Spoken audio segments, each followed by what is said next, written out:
നമ്മുടെ ജീവിതത്തിനെ പുറകോട്ട് വലിക്കുന്ന നമുക്ക് ആവശ്യമില്ലാത്ത ഒരുപാട് ശീലങ്ങൾ നമ്മൾ ഇപ്പോഴും കണ്ടിന്യൂ ചെയ്യുന്നുണ്ട്. അത് മോശമാണെന്ന് അറിഞ്ഞിട്ടും നമ്മൾ വീണ്ടും വീണ്ടും അതേ ശീലങ്ങൾ തന്നെ ഇപ്പോഴും ചെയ്യുന്നുണ്ടാവും. നിങ്ങൾ എപ്പോഴും ആലോചിച്ചിട്ടുണ്ടോ നമ്മൾ എന്തിനാണ് അങ്ങനെ ഒരു ശീലങ്ങൾ വീണ്ടും വീണ്ടും കണ്ടിന്യൂ ചെയ്യുന്നത്? ആക്ച്വലി ഇത് നമ്മളല്ല ചെയ്യുന്നത്, നമ്മുടെ ബ്രെയിൻ നമ്മളെ കൊണ്ട് ചെയ്യിക്കാണ്. നമ്മുടെ ബ്രെയിനിന് അറിയില്ല നമ്മൾ ചെയ്യുന്ന കാര്യം നല്ലതാണോ മോശമാണോ എന്ന്. എന്നാൽ ആ ബ്രെയിനിന് അത് ചെയ്യുമ്പോൾ ഒരു റിവാർഡ് കിട്ടുന്നുണ്ട്. നമ്മുടെ ബ്രെയിൻ എപ്പോഴും വർക്ക് ചെയ്യുന്നത് ഒരു സർവൈവൽ മോഡിലാണ്. അപ്പോൾ എനർജി സേവ് ചെയ്യാൻ വേണ്ടിയിട്ട് അതിന് ഈസി ആയിട്ട് വളരെ പെട്ടെന്ന് തന്നെ എവിടെ നിന്നാണോ പോസിറ്റീവായിട്ടുള്ള റിവാർഡ് കിട്ടുന്നത് അല്ലെങ്കിൽ പ്രതിഫലം കിട്ടുന്നത്, ആ സ്വഭാവം നമ്മളെ കൊണ്ട് കണ്ടിന്യൂസ് ചെയ്തുകൊണ്ടിരിക്കും. ഇത് ബ്രെയിനിൻ്റെ ഒരു ട്രിക്കാണ്. അതിന് പെട്ടെന്ന് തന്നെ റിവാർഡ് വേണം.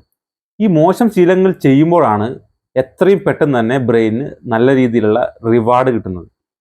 ഉദാഹരണം പറയുകയാണെങ്കിൽ, സ്മോക്ക് ചെയ്യുന്ന ഒരാൾക്ക് പെട്ടെന്ന് തന്നെ ഒരു റിലാക്സേഷൻ ഫീൽ ചെയ്യുന്നുണ്ട്. അതുപോലെ തന്നെ നമ്മൾ രാവിലെ എഴുന്നേൽക്കാൻ വേണ്ടിയിട്ട് അലാറം സെറ്റ് ചെയ്തിട്ട് അത് ഓഫാക്കി കിടക്കുമ്പോഴും നമുക്ക് ഒരു കംഫർട്ട്നെസ് ഫീൽ ചെയ്യുന്നുണ്ട്. അപ്പോൾ ഇത്തരത്തിലുള്ള ശീലങ്ങൾ നമ്മുടെ ബ്രെയിൻ വീണ്ടും വീണ്ടും നമ്മളെ കൊണ്ട് തന്നെ ചെയ്യിക്കും. എന്നാൽ നമ്മളൊരു നല്ല സ്വഭാവം സ്റ്റാർട്ട് ചെയ്യുമ്പോൾ നമ്മുടെ ബ്രെയിനിന് ആക്ച്വലി ഒരു പോസിറ്റീവായിട്ടുള്ള റിവാർഡ് കിട്ടുന്നില്ല. എപ്പോഴും പെയിനാണ് കിട്ടുന്നത്, അല്ലെങ്കിൽ ഡിസ്കംഫോർട്ടാണ് കിട്ടുന്നത്. ഉദാഹരണം നോക്കുകയാണെങ്കിൽ, ജിമ്മിൽ പോകുമ്പോൾ നമ്മൾ അവിടെ ഒരു പെയിനാണ് എടുക്കുന്നത് അല്ലേ, നമ്മൾ അവിടെ പോയിട്ട് ഹാർഡ് വർക്കാണ് ചെയ്യുന്നത്, നമ്മൾ വേർപ്പൊഴുക്കാണ് ചെയ്യുന്നത്, നമ്മൾ എഫേർട്ട് ഇടാണ് ചെയ്യുന്നത് അല്ലേ. അതൊരിക്കലും നമ്മുടെ ബ്രെയിനിനെ സംബന്ധിച്ച് ഒരു നല്ല രീതിയിലുള്ള റിവാർഡല്ല, ഒരു പെയിനാണ്. അതുപോലെ തന്നെ നമ്മൾ രാവിലെ എഴുന്നേൽക്കുന്നതും ഒരു പെയിനാണ്. നമ്മൾ സുഖമായിട്ട് ഉറങ്ങുന്ന ആ ഒരു അവസ്ഥയിൽ നിന്ന് നമ്മൾ എഴുന്നേൽക്കുമ്പോൾ ഒരു ഡിസ്കംഫർട്ടാണ് നമ്മുടെ ബ്രെയിനിന് ഫീൽ ചെയ്യുന്നത്. അതുകൊണ്ടാണ് നല്ല ശീലങ്ങൾ നമ്മുടെ ബ്രെയിൻ സപ്പോർട്ട് ചെയ്യാത്തതും എന്നാൽ മോശം ശീലങ്ങൾ വളരെ ഈസി ആയിട്ട് സപ്പോർട്ട് ചെയ്യുന്നതും. നമ്മളൊരു മോശം ശീലം പെട്ടെന്ന് തന്നെ സ്റ്റോപ്പ് ചെയ്യുമ്പോൾ ആക്ച്വലി അവിടെ സംഭവിക്കുന്നത് നമ്മുടെ ബ്രെയിനിന് കിട്ടിക്കൊണ്ടിരുന്ന പെട്ടെന്നുള്ള റിവാർഡ് അവിടെ സ്റ്റോപ്പ് ചെയ്യാണ് ചെയ്യുന്നത്. അത് ബ്രെയിനിന് ഒട്ടും ഇഷ്ടമല്ല.